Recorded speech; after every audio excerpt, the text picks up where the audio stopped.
Today, we really have to get serious and talk about what's happening with DJI, and I mean really talk about it. Because over the last few weeks, I've seen way too many rumors, misinformation, half-truths, and people just speculating left and right online. Some people are panicking, others are confused, and quite frankly, a lot of the information that's being passed around is just flat out wrong. So it's time we address everything head-on, calmly, clearly, and completely transparently. Let me rewind just a bit and bring everyone up to speed, especially those who may have only recently started paying attention to what's going on. You might remember back in December, there was serious talk of a potential drone ban. And no, I'm not talking about a full-out, industry-wide ban. It was more specific, targeting drones that hadn't yet gone through FCC authorization. This was aimed primarily at unreleased aircraft, drones that weren't even in the market yet. And guess what? That threat didn't just come out of nowhere. It was the result of political maneuvering, corporate lobbying, and, let's be honest, a whole lot of money moving around behind the scenes. Now, that proposed ban didn't happen. It got shut down. But here's where things get strange, and frankly, suspicious. Almost immediately after that ban effort failed, a new front opened up. Accusations started surfacing that DJI was violating something called the Uyghur Forced Labor Prevention Act. Basically, claims were made that DJI, directly or indirectly, was involved in using forced or underage labor in its supply chain. And let me be clear, DJI strongly denies these accusations. They haven't tiptoed around the issue. They've been very vocal and firm about their innocence. In fact, they've complied with everything that the US government has asked of them. They've handed over massive amounts of documentation. We're talking about months and months of back and forth, multiple rounds of evidence, corporate audits, and everything in between. But here's the shocking part. Despite all the cooperation, no clear explanation has ever been provided as to why the evidence submitted has been rejected. It's just been nope, not good enough, without any actual breakdown of what's missing or wrong. There's been zero transparency from the other side, which puts DJI in an impossible position. They're essentially stuck in a loop. Submit evidence, get rejected, repeat, without knowing what the target even is. And that's what triggered what we're seeing now. Because of these unresolved allegations, US Customs and Border Protection has been blocking DJI shipments from entering the country under normal importation methods. That means DJI drones aren't coming in the usual way. And that creates a massive problem, not just for DJI, but for the entire drone ecosystem. Let me break this down even further. For example, there are remedy subdealers.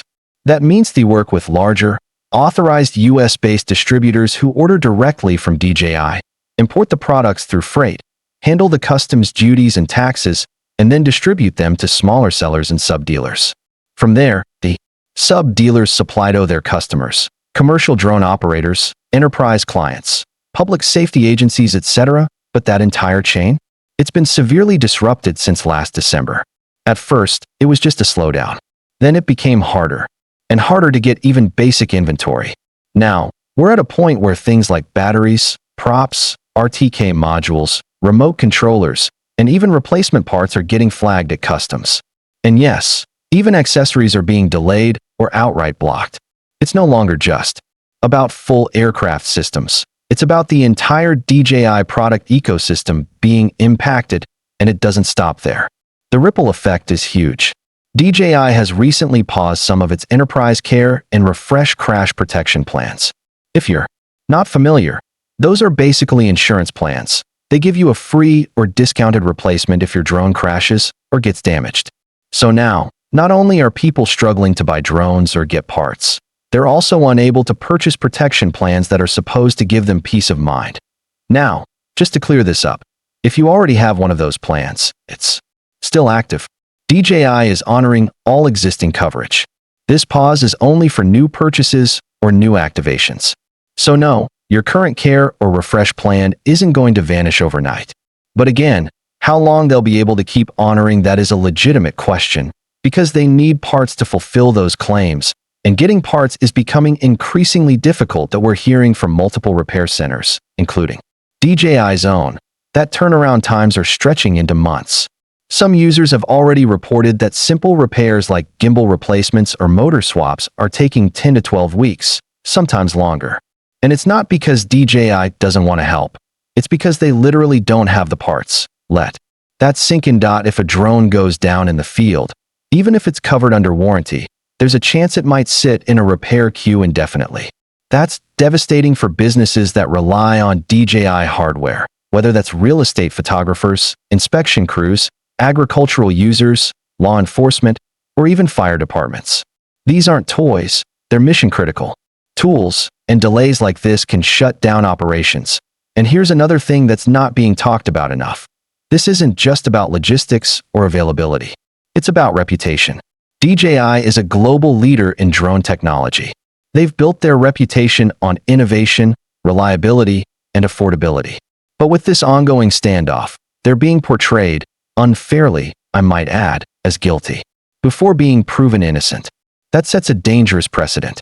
If the US government can put this kind of pressure on a company without disclosing exactly what they're holding against them, what does that mean for the future of other tech manufacturers? Now, we've spoken to folks in the industry, engineers, drone service providers, law enforcement units, public utility departments, and they're all saying the same thing. We don't know what to do. They want to continue using DJI because the hardware is proven, it works, and there's nothing else in the market that offers the same level of value and performance at scale. But with supply chains being throttled and replacements uncertain, they're stuck in limbo. The reality is, there is no immediate alternative. Yes, there are a handful of US-based drone manufacturers, and they're doing some great work. But they simply can't scale yet. And many of their drones aren't certified for all the use cases that DJI drones can handle. So switching out your fleet isn't as easy as just picking another brand. You'd be compromising on range, camera, quality, stability, or flight time. Sometimes all of the above. And that brings us to the bigger issue. What happens next? Right now, DJI is doing everything it can. From what we've heard, they're working around the clock, going back and forth with US authorities, trying to get this resolved. But as it stands, they're not getting anywhere. They're being asked to prove their innocence. And no matter how much proof they submit, it's like shouting into a void. They're being stonewalled. No answers, no updates, just silence. And here's where it starts to feel personal. Not just for DJI, but for every dealer, every customer, every law enforcement agency, every small drone business. Because we're the ones dealing with the consequences. We're the ones who can't get inventory, can't fulfill orders, can't get our drones fixed. And for what? For allegations that haven't even been substantiated? Honestly, this whole situation feels like a backdoor drone ban. Because if you can't officially ban something due to public backlash, the next best thing is to just block the supply chain until it dies out on its own. And that's exactly what's happening. This has the same, if not worse, effect as a ban. It cuts off access to the product, causes panic in the market, disrupts commercial operations, and creates uncertainty for everyone involved. And just so we're clear, this is not a security-based ban. This isn't about DJI drones being a threat to national security, like we've heard in past years. This time it's different. It's not even about data collection or spying or any of those previous concerns. It's purely about forced labor accusations, which, again, DJI has repeatedly denied and gone out of its way to disprove. But if you're paying attention, you'll notice a pattern. Every time one avenue to restrict DJI is shut down, another one opens. First it was national security, then FCC certification, now forced labor.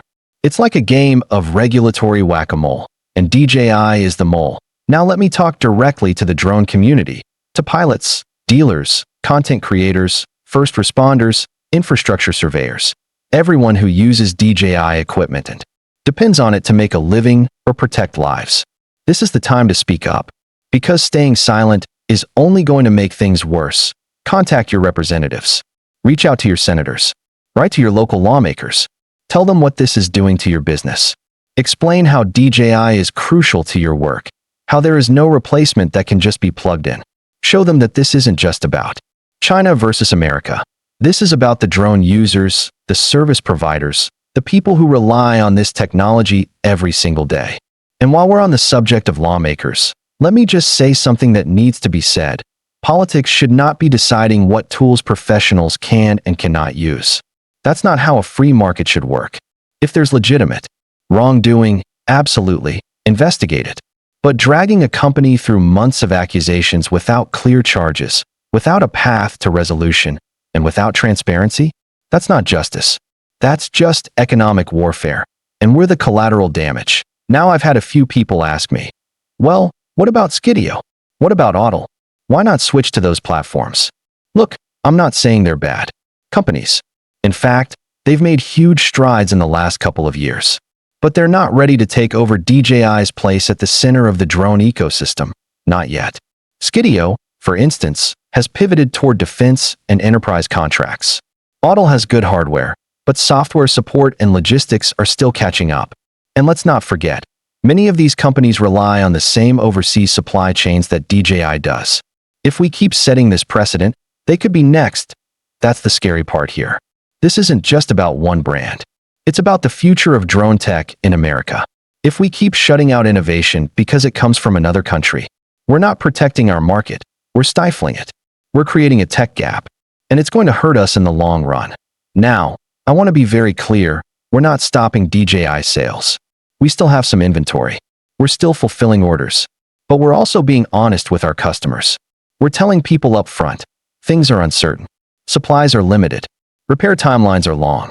And nobody knows when this will change. We're not doing that to scare anyone. We're doing it because you deserve to know the truth before making a purchase. You deserve to know that if you buy a drone today, you may not be able to get a battery for it next month, or get it fixed if something breaks, or get support on the care plan if this continues to escalate. And yet, even with all this going on, we're still here, still supporting the drone community, still trying to keep things moving, still trying to make sure people aren't left in the dark. Because at the end of the day, DJI isn't just a brand. It's the foundation of so much of what we do in this industry. And I really wish I could be sitting here talking to you about new product releases, or breakthrough features, or drone training programs. But we can't ignore what's going on. It's too big. It's affecting too many people. And until something changes, until there's some kind of breakthrough, this is where we are. That we're calling on DJI users to speak up. We're calling on elected officials to look at the evidence, not just the headlines. And we're calling on the broader tech and drone community to stand together. Because what's happening here could easily happen elsewhere. So that's it for now. We'll keep you posted if anything changes. And we are hoping something changes sooner rather than later. But in the meantime, if you have questions, if you're confused, or if you just want to talk through your options, drop a comment below or reach out to us directly. We'll always do our best to help however we can. Thanks for sticking with us. Thanks for listening. And please, stay informed, stay calm, and keep flying smart. Until next time.